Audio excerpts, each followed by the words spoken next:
सीमा सम्बन्धी विषयमा एकपक्षीय ढङ्गबाट गरिने कुनै पनि निर्णय मान्य नहुने नेपाल सरकारको स्पष्टोक्ति। तत्काल कूटनीतिक पहल गर्दै नक्सा खारेजका लागि पहल गर्न सरकारलाई सांसदहरूको सुझाव। प्रदेश प्रमुखहरूको नियुक्ति आचार संहिता विपरीत नभएको निर्वाचन आयोगको भनाई। पौडेल र सिटौला पक्षको असहमतिका बीच कास्की 2 मा खेमराज पौडेललाई उम्मेद्वार बनाउने नेपाली कङ्ग्रेसको निर्णय। जापानको ओसाका उडानलाई घाटाको योजना भन्न नमिल्ने वायुसेवा निगमको दाबी। पछिल्लो केही महिना मात्रै निगम 58 करोड रुपियाँ बचतमा रहेको भनाई। चीन र फ्रान्स बीच 15 अर्ब डलर बराबरको व्यापार सम्झौता। हवाई, ऊर्जा र कृषि लगायत क्षेत्र प्राथमिकतामा। र नेपाल विरुद्ध 3 दिवसीय क्रिकेटको पहिलो दिन म्यारालिबन क्रिकेट क्लबको गतिलो ब्याटिङ। इरानमा जारी एएफसी अन्डर 19 च्याम्पियनसिप छनौटको पहिलो खेलमा नेपाल युएईसँग पराजित। नमस्कार, कान्ति भण्डारीबाट साथी प्रिन्स अनि तेजेन्द्रको समाचार अब विस्तारमा। सीमा सम्बन्धी विषयमा एकपक्षीय ढङ्गबाट गरिने कुनै पनि निर्णय मान्य नहुने सरकारले प्रश्न पारेको छ। नेपालको भूभाग कालापानी, लिपुलेख र लिम्पिया धुरालाई नयाँ नक्सामा भारतले आफ्नो भूभाग दाबी गरेको प्रति चौतर्फी आलोचना भइरहँदा सरकारले भारतीय सो कदमप्रति आपत्ति जनाएको हो। परराष्ट्र मन्त्रालयले आज विज्ञप्ति जारी गर्दै भारत सरकारले हालै प्रकाशन गरेको राजनीतिक नक्सा मान्य नहुने प्रश्न पारेको छ। नेपाल र भारत बीच सुल्झाउन बाँकी रहेका सीमा सम्बन्धी विषयहरू दुवै पक्षको आपसी सहमतिमा टुङ्ग्याउनु पर्नेमा परराष्ट्रको जोड छ। परराष्ट्रले दुई मित्र राष्ट्रहरू बीचको सीमा समस्याको समाधान ऐतिहासिक दस्तावेज, तथ्य प्रमाणहरूको आधारमा कूटनीतिक माध्यमबाट हुनुपर्ने मान्यतामा नेपाल सरकार दृढ रहेको समेत उल्लेख गरेको छ। कालापानी क्षेत्र नेपालको भूभाग हो भन्ने विषयमा कुनै दुविधा नरहेको बताउँदै परराष्ट्र मन्त्रालयले मन्त्री स्तरीय बैठकबाट समस्या समाधानको पहल आवश्यक रहेको बताएको छ। परराष्ट्र मन्त्रालयले जारी गरेको विज्ञप्तिमा भनिएको छ, सीमा सम्बन्धी समस्याहरूको समाधानका लागि प्राविधिकहरूको सल्लाहमा दुवै देशका परराष्ट्र सचिवहरूले काम गर्ने गरी जिम्मेवारी दिइएको छ। असमान सन्धि, पुनरावलोकन, सीमा सम्बन्धी विवाद लगायतमाथि दीर्घकालीन समस्या समाधानका लागि भन्दै गठन भएको प्रबुद्ध व्यक्ति समूह इपिजीले आफ्नो प्रतिवेदन तयार पारेको लामो समय भइसक्दा समेत भारत सरकारले बुझ्न मानेको छैन। भारत सरकारले जारी गरेको नयाँ नक्सामा नेपाली भूभाग समेटिएको प्रति सांसदहरूले सरकारको ध्यान आकर्षण गराएका छन्। उनीहरूले तत्काल कूटनीतिक पहल गर्दै नक्सा खारेज गर्न आग्रह समेत गरेका छन्। कङ्ग्रेस सांसद डिला सङ्ग्रोलाले नेपालको भूमिलाई अतिक्रमण गरेर नक्सा प्रदर्शन गर्ने कुनै अधिकार भारतलाई नभएको भन्दै सरकारलाई कूटनीतिक पहल गर्न आग्रह गर्नुभयो। नेपाली भूमिमाथि आक्रमण र सीमा मिचेर भारतले नक्सा सार्वजनिक गर्दा समेत सरकार मौन रहनुको कारणबारे उहाँले प्रश्न गर्नुभयो। नेकपाका झपट रावलले तत्काल कूटनीतिक पहल गरेर आफ्नो भूमि फिर्ता ल्याउन सरकारलाई आग्रह गर्नुभयो। लामो समयदेखिको भारतीय विस्तारवादी नीति विरुद्ध सबै राष्ट्रवादी देशभक्तलाई एक हुन उहाँले अपिल समेत गर्नुभयो।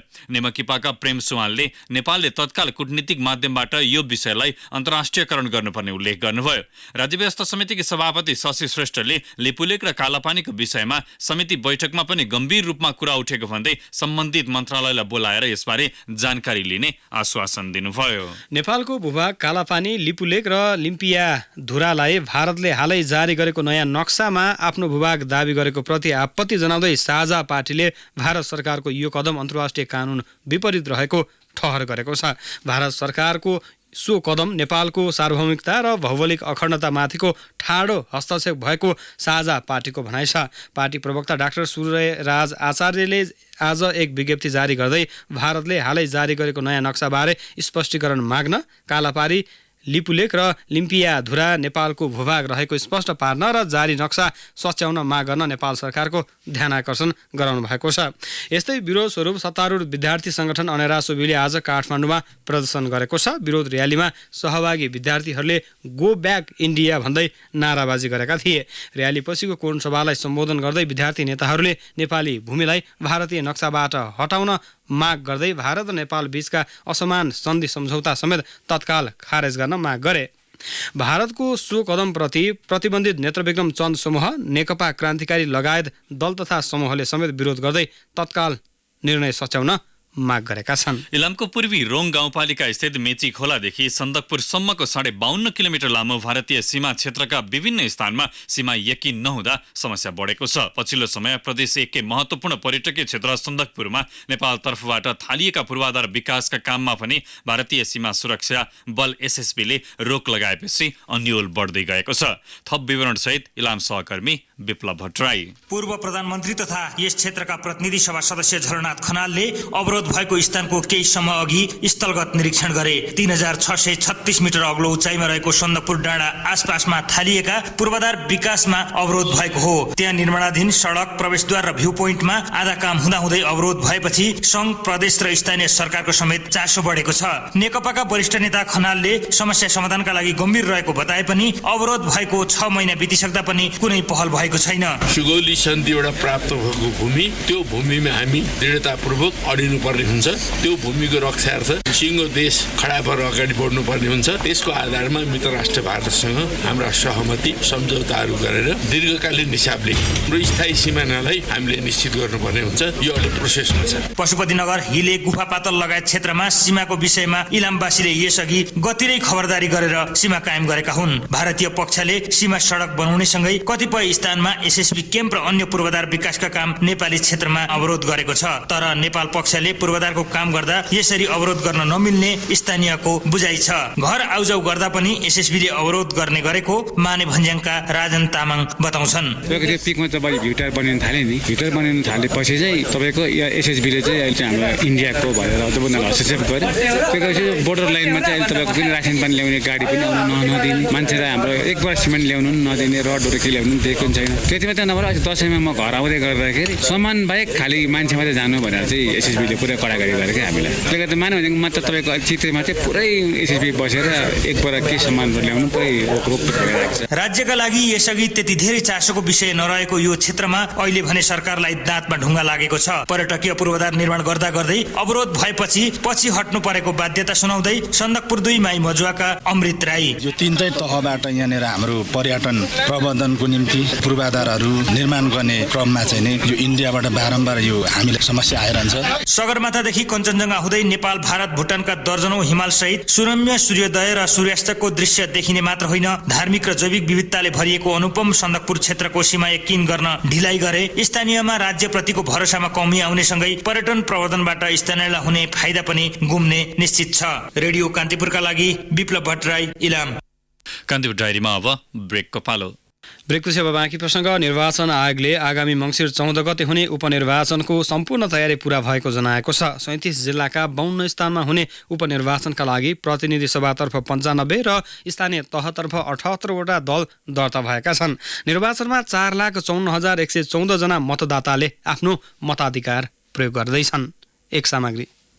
निर्वाचन आयोगले आगामी मङ्सिर 14 गते हुने उपनिर्वाचनको सम्पूर्ण तयारी पूरा भएको जनाएको छ। प्रतिनिधि सभाका लागि 1, प्रदेश सभाका लागि 3, स्थानीय तह प्रमुख 1, अध्यक्ष 3, उपाध्यक्ष 1 र वडा अध्यक्ष 43 गरी 37 जिल्लाका 52 स्थानमा मङ्सिर 14 गते मतदान हुँदैछ। उपनिर्वाचनमा 95 दलले प्रतिनिधि सभा र प्रदेश सभामा तथा 78 दलले स्थानीय तहको निर्वाचनमा भाग लिन पाउने आयोगले जनाएको छ। आयोगमा उपनिर्वाचनको घोषणा भए यता 16 नयाँ दल दर्ता भएकाले 101 दलले यसमा भाग लिँदैछन्। निर्वाचनका समयमा पटक विश्वसनीयताको प्रश्न उठ्ने गरेको विषयलाई ध्यानमा राख्दै यसपटक आयोगले थप रणनीतिका साथ अघि बढ्ने निर्वाचन आयोगका प्रमुख आयुक्त दिनेश थपलियाले बताउनुभयो। विगतमा उठेका सवालहरूको सम्बोधन हुने गरी केही न केही सुधारको प्रक्रिया प्रारम्भ भयो भन्ने गरी आयोग साँच्चै नै निष्पक्ष छ, तटस्थ छ र आयोगले गर्न सक्छ भन्ने अनुभूति दिने गरी हाम्रा क्रियाकलापहरू अगाडि बढाउने कुरा म निवेदन गर्न चाहन्छु। उपनिर्वाचनमा 4,54,114 जना मतदाताले मताधिकार प्रयोग गर्नेछन्। तीमध्ये 16,219 नयाँ मतदाता छन्। प्रतिनिधि सभा र प्रदेश सभाका उम्मेद्वारले 16 दिन र स्थानीय तहका उम्मेद्वारका लागि 10 दिनको प्रसारको व्यवस्था भएको जनाएको आयोगले उपनिर्वाचनलाई मर्यादित र निष्पक्ष बनाउन राजनीतिक दलहरूलाई पूर्ण रूपमा निर्वाचन आचार संहिता कार्यान्वयनका लागि थप रणनीति बनाएको छ। निर्वाचन आयुक्त ईश्वरी प्रसाद पौडेल। मुख्य निर्वाचन अधिकारी वा प्रमुख जिल्ला अधिकारीलाई आचार संहिताको पालना गर्ने गराउने उहाँको अधिकार र कर्तव्यभित्र पर्छ। तर पनि यदि त्यहाँबाट त्यो सम्भव भएन भने त्यो कमिटीबाट फलानु प्रमुख दलले यस्तो आचार संहिता उल्लङ्घन गर्यो र यो जिल्लाबाट गर्न सकिएन भनेर निर्वाचन आयोगमा उहाँहरूले रिकमेन्ड गरेर पठाउनु भयो भने आचार संहिता पालना नगर्ने उम्मेदवार वा दललाई कानुनता कारबाही गर्नको लागि एउटा यस्तो नयाँ मेकानिजम यसमा थप गरिएको छ। उपनिर्वाचन कार्यक्रम अन्तर्गत प्रतिनिधि सभा र प्रदेश सभाका लागि कार्तिक 21 अर्थात् बिहिबार बिहान 10 बजेदेखि 1 बजेसम्म उम्मेद्वारको मनोनयन पत्र दर्ता गर्ने, 1:30 बजेदेखि 3 बजेसम्म मनोनयन पत्र दर्ता भएको उम्मेद्वारको सूची प्रकाशन गर्ने, 22 गते उम्मेद्वारका विरुद्धमा उजुरी दिने, 23 गते उजुरी उप जाँचबुझ गर्ने, सोही दिन उम्मेद्वारको नामावली प्रकाशन गर्ने, 24 गते फिर्ताका लागि समय दिने र सोही दिन अपराह्न अन्तिम नामावली प्रकाशन गर्ने आयोगको तयारी छ। आयोगले 25 गते उम्मेद्वारलाई चुनाव चिन्ह प्रदान गर्नेछ। स्थानीय तहका लागि भने 27 कार्तिकमा मनोनयन दर्ताको समय निर्धारण गरिएको छ। निर्वाचनलाई निष्पक्ष बनाउन आयोगमा निवेदन परेका 7वटा विभिन्न संघ संस्थालाई पर्यवेक्षकको जिम्मेवारी दिने तयारी भएको निर्वाचन आयुक्त महेन्द्र दाहालले बताउनुभयो। राष्ट्रिय पर्यवेक्षण समिति नियोग, नेपाल आवाज, दिपेन्द्र कणेल initiative, democracy resource centre Nepal, राष्ट्रिय व्यवसाय पहल, अनौपचारिक क्षेत्र सेवा केन्द्र, राष्ट्र निर्माण मञ्च नेपाल। स्थानीय तहका सदस्यको उपनिर्वाचनको लागि बुधबार नै केन्द्र स्थापना गरेको आयोगले यसअघिकै निर्वाचन सुरक्षा रणनीतिलाई निरन्तरता दिएको छ। प्रमुख आयुक्त थपलिया सुरक्षाको दृष्टिकोणबाट कुनै पनि मतदाताले, उम्मेद्वारले, कुनै पनि पत्रकारले, कुनै पनि जनताले सुरक्षाको चुनौती छ भन्ने अनुभूति नगर्ने गरी अत्यन्तै भयरहित वातावरण, सुरक्षित वातावरण निर्वाचन सम्पन्न गराउने भन्ने हाम्रा विगतका अभ्यासहरू पनि छन् र यो विषयमा हामीले छलफल गरिसकेका छौं। आयोगले उपनिर्वाचनलाई थप व्यवस्थित बनाउन सहसचिवको संयोजकत्वमा गृह मन्त्रालय, नेपाली सेना, नेपाल प्रहरी, सशस्त्र प्रहरी र राष्ट्रिय अनुसन्धान विभागका प्रतिनिधिहरू रहेको संयुक्त निर्वाचन संचार केन्द्र सञ्चालनमा ल्याइसकेको छ। मङ्सिर 5 देखि 11 गतेसम्म मतदाता कक्षा सञ्चालन गर्ने तयारी गरेको आयोगले हालै सरकारले गरेको प्रदेश प्रमुखको नियुक्ति निर्वाचन आचार संहिता विपरीत नभएको उल्लेख गरेको छ। निर्वाचन आयुक्त ईश्वरी प्रसाद पौडेल सरकारले मन्त्रीमण्डल पुनर्गठन गर्ने वा नयाँ प्रदेश प्रमुख नियुक्ति गर्ने विषय यो 74 को आचार संहिताको बुँदाहरूमा उल्लेख भएको छैन। मङ्सिर 14 मा प्रतिनिधि सभातर्फ कास्की 2, प्रदेश सभातर्फ दाङ क्षेत्र नम्बर 3 ख, भक्तपुर क्षेत्र नम्बर 1 क र बागलुङ क्षेत्र नम्बर 2 मा निर्वाचन हुनेछ। लामो रस्सा कसेपछि नेपाली कंग्रेसले आगामी मङ्सिर 14 गते हुने उपनिर्वाचनका लागि प्रतिनिधि सभा र प्रदेश सभाका उम्मेद्वार टुङ्ग्याएको छ। काठमाडौँको बुढानील कण्ठ स्थित सभापति शेरबहादुर देउवाको निवासमा आज बसेको पदाधिकारी बैठकले उम्मेद्वारको नाम तय गरेको प्रवक्ता विश्वप्रकाश शर्माले जानकारी दिनुभयो। पदाधिकारी बैठकले सभापति शेरबहादुर देउवा पक्षका 2, वरिष्ठ नेता रामचन्द्र पौडेल र पूर्व महामन्त्री कृष्णप्रसाद सिटौलाका तर्फबाट एक उम्मेद्वारको भागबण्डा लगाउँदै उम्मेद्वारको नामलाई अन्तिम रूप दिएको हो। प्रतिनिधि सभातर्फ कास्की 2 मा खेमराज पौडेललाई कंग्रेसले टिकट दिएको छ। कास्की 2 मा धनराज गुरुङलाई उम्मेद्वार बनाउने चर्चा चले पनि उहाँले पदाधिकारी बैठकमै उपस्थित भएर स्थानीय नेतालाई नै प्राथमिकता दिन आग्रह गरेपछि उम्मेद्वार चयन गर्न कंग्रेसलाई सहज बनेको थियो। वरिष्ठ नेता पौडेल र नेता कृष्ण सिटौलाले सो क्षेत्रका लागि यसअघि पराजित देवराज चालिसेको नाम अघि सारे पनि सभापति देउवाले पौडेललाई बनाउनु पर्ने अडान लिनुभएको थियो। यस्तै कांग्रेसले प्रदेश सभाका लागि भक्तपुर 1 को क मा कृष्ण भनेल, बागलुङ 2 ख मा जित शेरसन र दाङ 3 ख मा केशव आचार्यको नाम तय गरेको प्रवक्ता शर्माले जानकारी दिनुभयो। नेपाल वायु सेवा निगमका कार्यकारी अध्यक्ष मदन खरेलले नेपाल वायु सेवा निगमले गत भदौमा सुरु गरेको जापानको ओसाका उडानलाई घाटाको योजना भन्न नमिल्ने दावी गर्नुभएको छ। निगमले गरेको पत्रकार सम्मेलनमा खरेलले भन्नुभयो, ओसाकापछि नारिता उडानका लागि यही महिनाभित्र आवश्यक कागजी प्रक्रिया पूरा हुनेछ अनि हामी सिधै फाइदामा जानेछौँ। तर ओसाका उडानको यात्रुचाप, अनुपात र सिधै देखिएको घाटाबारे खरेलले केही बताउन चाहनु भएन। वायु सेवाको प्रणालीमा गरिएको सुधार र बजेट किफायतीका कारण पछिल्लो केही महिनामा मात्रै 58 करोड रुपैयाँ बचत भएको दावी गर्दै खरेलले यसैबाट निगमले तिर्नुपर्ने जरुरी 33 करोड रुपैयाँ ओभरड्राफ्ट चुक्ता भएको जानकारी दिनुभयो। तर जे जस्तो बचत र सुधारिएको अवस्था भए पनि निगमले तत्काल वाइड बडी खरिदको किस्ता रकम तिर्न नसक्ने बताउँदै उहाँले यसका लागि सरकारको सदा सहायता आवश्यक रहेको बताउनुभयो। सरकारी कोटामा एमबीबीएस अध्ययन गरेका चिकित्सकहरूलाई 2 वर्ष मात्र सरकारी अस्पतालको सेवामा लगाउन सर्वोच्च अदालतले पुनः आदेश दिएको छ। ललितपुर स्थित पाटन स्वास्थ्य विज्ञान प्रतिष्ठानको ऐनमा सरकारी कोटामा एमबीबीएस पढेकाका लागि 4 वर्ष सेवा गर्नुपर्ने व्यवस्था थियो। सो व्यवस्था खारिजीको माग गर्दै डाक्टर उज्जवल पौडेल समेतले सर्वोच्चमा रिट दायर गरेका थिए। उनीहरूको रिटमा आजै सुनवाई गर्दै न्यायाधीश बमकुमार श्रेष्ठको एकल इजलासले 2 वर्ष मात्र सेवा गरे पुग्ने गरी अन्तरिम आदेश गरेको हो। 17औं पटक अनसन बसेको तेस्रो दिन डाक्टर गोविन्द केसीको स्वास्थ्यमा समस्या देखिन थालेको चिकित्सकहरूले बताएका छन्। अत्याधिक चिसो ठाउँमा अनसन सुरु गरेका डाक्टर केसीको रक्तचाप निकै कम हुँदा रिङ्गाटा लाग्ने समस्या देखिएको छ। डडेलधुरा अस्पतालका प्रमुख डाक्टर जितेन्द्र कणेलले डाक्टर केसीको स्वास्थ्य स्थिति कमजोर बन्दै गएको बताउनुभयो। बझाङको बुङ्गल नगरपालिका 6 स्थित देउमल धामीको खेतमा प्लास्टिकको ड्रममा लुकाइ राखिएको अवस्थामा 69वटा सकेट बम फेला परेको छ। सकेट बमसँगै 125 ग्राम विस्फोटक पदार्थ समेत बरामद भएको जिल्ला प्रहरी कार्यालयका डीएसपी गणेश बमले बताउनुभयो। खेत जोत्ने क्रममा किसानले बम फेला पारेपछि प्रहरीलाई खबर गरेका थिए। बम नेपाली सेनाले डिस्पोज गरेको छ। मेलम्ची खानेपानी आयोजनाबाट हात झिकेको इटालियन कम्पनी सीएमसीसँग आबद्ध श्रमिकहरूले आफूहरूको बाँकी पारिश्रमिक नपाए पुनः आन्दोलन गर्ने चेतावनी दिएका छन्। 2 महिनाभित्रै पारिश्रमिक दिने सहमति कार्यान्वयन नभएको भन्दै उनीहरूले पुनः आन्दोलनको चेतावनी दिएका हुन्। आयोजनाको बाँकी काम सम्पन्न गर्न चिनिया कम्पनी सिनो हाइड्रोसँग सहमति गर्दा सरकारले श्रमिकहरूलाई पारिश्रमिक उपलब्ध गराउने प्रतिबद्धता जनाएको थियो। कान्तिपुर करोडपति सिजन 3 अन्तर्गत पश्चिम नवलपरासी सुनवल नगरपालिका 12 का अनिल चौधरीले 1 करोड रुपियाँ जित्न सफल भएका छन्। काठमाडौँको थापाथली स्थित कान्तिपुर पब्लिकेशन्स मुख्यालयमा एक कार्यक्रमका बीच अध्यक्ष तथा प्रबन्ध निर्देशक कैलाश सिरोया र कान्तिपुर दैनिकका प्रधान सम्पादक सुधीर शर्माले विजेतालाई 1 करोड रुपियाँको चेक हस्तान्तरण गर्नुभयो। यसअघि काठमाडौँ थानकोटका विनय श्रेष्ठ र कलङ्कीका सरोज कुमार श्रेष्ठले 1-1 करोड नगद जितिसकेका छन्। त्यस्तै महाविक्रेता उपहार योजना अन्तर्गत सुनसरी धरान स्थित मैलाली न्युज सेन्टर एजेन्सीले गाडी जितेको छ। अब केही समाचार संक्षेपमा। काभ्रेको बनेपाबाट 10 दिन अघि अपहरणमा परेका 14 वर्षीय बालकको पर्सा प्रहरीले सकुशल उद्धार गरेको छ। फिरौती रकम लिने क्रममा पर्सा प्रहरीले अपहरणकारीलाई गोली हानी नियन्त्रणमा लिएको छ। वीरगञ्ज महानगरपालिका 25 शीर्षिया अलुवा टोलमा आज बिहान 1 बजे अपहरित बालकका बुबासँग 12 लाख रुपैयाँ फिरौती लिने क्रममा घुडामुनि गोली हानी प्रहरीले स्थानीय राजकुमार दासलाई नियन्त्रणमा लिएको हो। दाङको घोराईमा आज बिहान सञ्चारकर्मीसँग नेकपाका अध्यक्ष पुष्पकमल दाहालले निवर्तमान सभामुख कृष्णबहादुर महराले नैतिक रूपमा गम्भीर गल्ती गरेको बताउनु भएको छ।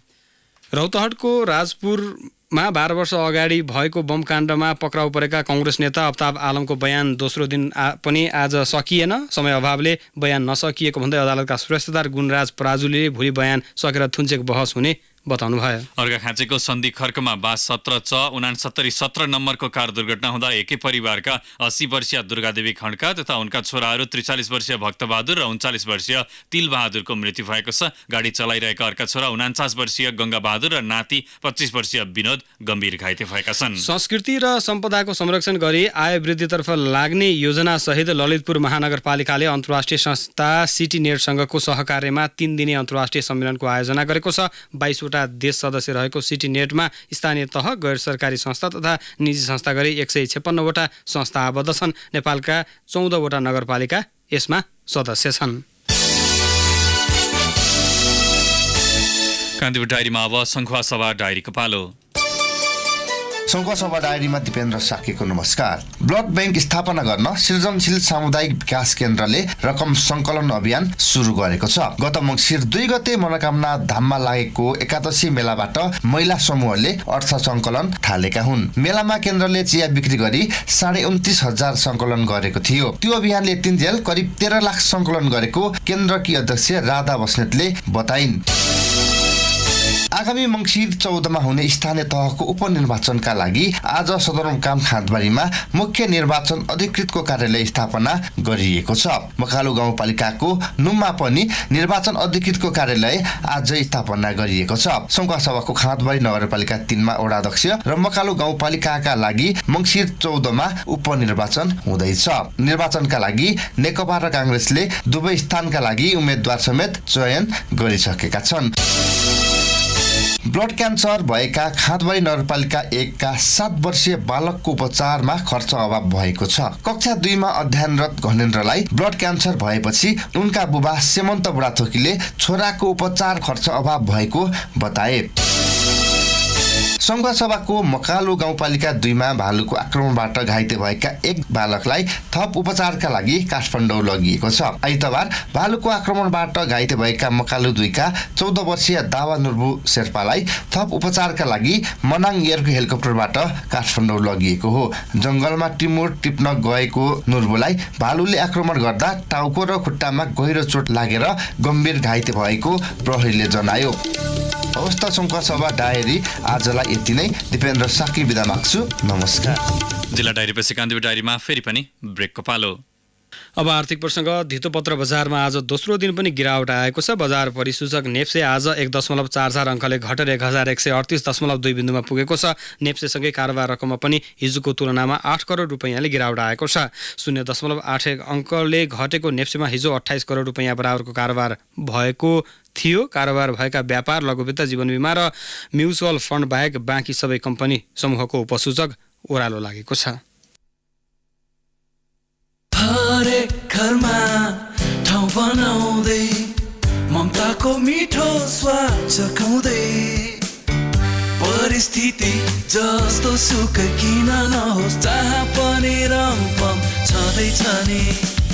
हरेक दिन रमाइलो क्षण सबैको सन्तुष्ट मन जहिले पनि जहाँ पनि रमपम छँदैछ नि। अब अन्तर्राष्ट्रिय प्रसङ्ग। चीन र फ्रान्स बीच 15 अर्ब डलर बराबरको व्यापार सम्झौता भएको छ। फ्रान्सका राष्ट्रपति इमानुएल म्याक्रोको चीन भ्रमणका क्रममा सो सम्झौता भएको हो। हवाई, ऊर्जा र कृषि लगायत क्षेत्रमा सम्झौता केन्द्रित रहेको चीन सरकारले उल्लेख गरेको छ।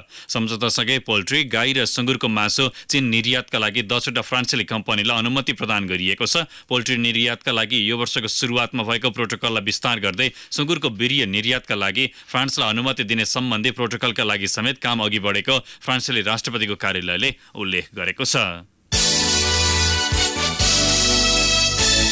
अब खेल प्रसङ्ग। नेपाल विरुद्धको एक मात्र 3 दिवसीय क्रिकेटमा बेलायतको मेरीलेबोन क्रिकेट क्लब MCCले गतिलो ब्याटिङ गरेको छ। काठमाडौँको कीर्तिपुर स्थित त्रिवी क्रिकेट मैदानमा पहिले ब्याटिङ गरेको CMCले पहिलो दिनको खेलको समाप्तिमा 6 विकेट गुमाएर 311 रन बनाएको छ। 3 जना ब्याट्सम्यानले अर्धशतक बनाएपछि CMC पहिलो दिनमै उच्च एकफल तयार पार्न सफल भएको हो। विल रोड्सले 73, विल भेन्डर्सपरले 53 र मिल्स हामोन्डले 52 रन बनाएका छन्।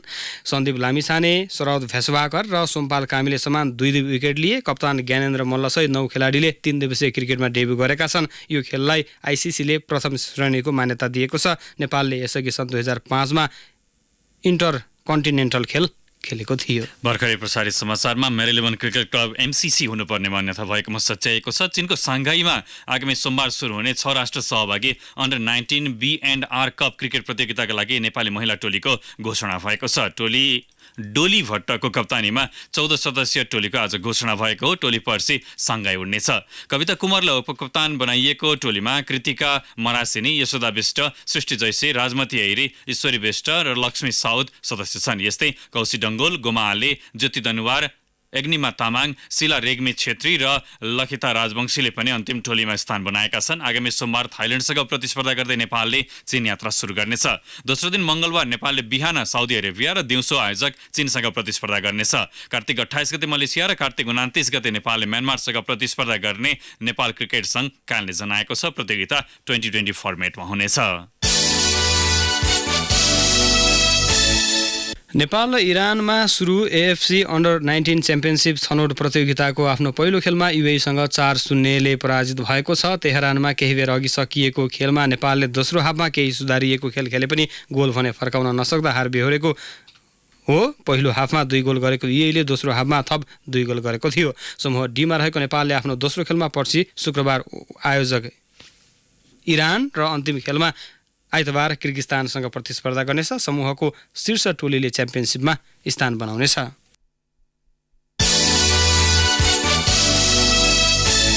विभागीय टोली त्रिभुवन आर्मी क्लब झापामा जारी हाम्रो पूर्वाञ्चल अन्तर्राष्ट्रिय गोल्ड कप फुटबलको सेमिफाइनलमा प्रवेश गरेको छ। बेर्तामोड स्थित डोमालाल र राजवंशी रङ्गशालामा आज भएको खेलमा पाहुना टोली भारत आसामको मोलवे फुटबल क्लबलाई 2-0 गोलले पराजित गर्दै आर्मीले अन्तिम 4मा स्थान बनाएको हो। आर्मीको जितमा टेकबहादुर बुढाथोकी र दीपक गुरुङले गोल गरे। सेमिफाइनलमा आर्मीले भारतकै अर्को टिम आक्रामक फुटबल क्लब सिक्किमसँग पर्सि शुक्रबार प्रतिस्पर्धा गर्नेछ। अन्तिम क्वार्टर फाइनलमा भोलि गोर्खा बोइज रूपन्देही र चर्च बोइज काठमाडौँ बीच प्रतिस्पर्धा हुनेछ। हस्त 107 एकान्तिक डायरीका आजका सम्पूर्ण बुलेटिनहरू यहीँ सकिन्छन्। नियमित बुलेटिन भोलि बिहान 6:30 बजेबाट हुनेछ। तबसम्मलाई साथी प्रिन्स अनि म तेजेन्द्र आगे माग्छु। नमस्कार, शुभरात्रि। सूचना र मनोरञ्जनको संवाहक रेडियो राष्ट्रको रेडियो कान्तिपुर।